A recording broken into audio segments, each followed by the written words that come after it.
Lisa, நம்ம college complete பண்ணிட்டோம். BPO செக்டர்ல ஜாப் சர்ச் பண்ணலாமா? நம்ம ஏன் ஹெச்ஆர் ரெக்ரூட்டர் போகக்கூடாது? ஒரு குயிக்கான கம்பேரிசன் பார்த்துடலாமா? career growth, பிபிஓல growth இருக்கும். பட் அதுக்கான பாத் தான் ஸ்லோ. ஆனா ஹெச்ஆர் ரெக்ரூட்டர்ல ப்ரொமோஷன்ஸ் அண்ட் ரோல் டிரான்சிஷன்ஸ் நிறையவே இருக்கும். salary entry level, பிபிஓல ஸ்டார்ட்டிங் சேலரி எப்பவுமே ஹையா தான் இருக்கும். ஆனா ஹெச்ஆர் ரெக்ரூட்டர்ல பேஸ் சேலரி கொஞ்சம் மாடரேட்டா தான் இருக்கும். பட் ஒன்ஸ் நீங்க எக்ஸ்பீரியன்ஸ் கெயின் பண்ணிட்டீங்கன்னா டக்குன்னு இன்க்ரீஸ் ஆயிடும்.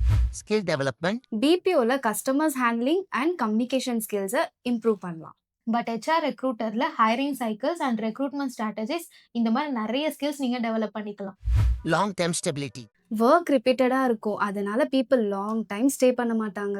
பட் ஹெச்ஆர்ல ரெக்ரூட்மெண்ட்ல ஸ்டார்ட் பண்ணி லேட்டரா பே ரோல், ஆன்போர்டிங், ஆப்ரேஷன் இந்த மாதிரி டிஃப்ரெண்ட் ரோல்ஸ் இருக்கனால இங்க நீங்க லாங் டேர்ம் ஸ்டே பண்ணலாம். ஸோ இதுல இருந்து என்ன தெரியுது? ஹெச்ஆர் ரெக்ரூட்டர் தான் வேணும்னு.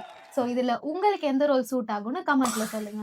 படிச்சவன் சம்பளத்துக்கு வேலை பார்க்கறான், படிக்காதவன் 10 பேருக்கு வேலை கொடுக்கறான். திறமை தானே முக்கியம்.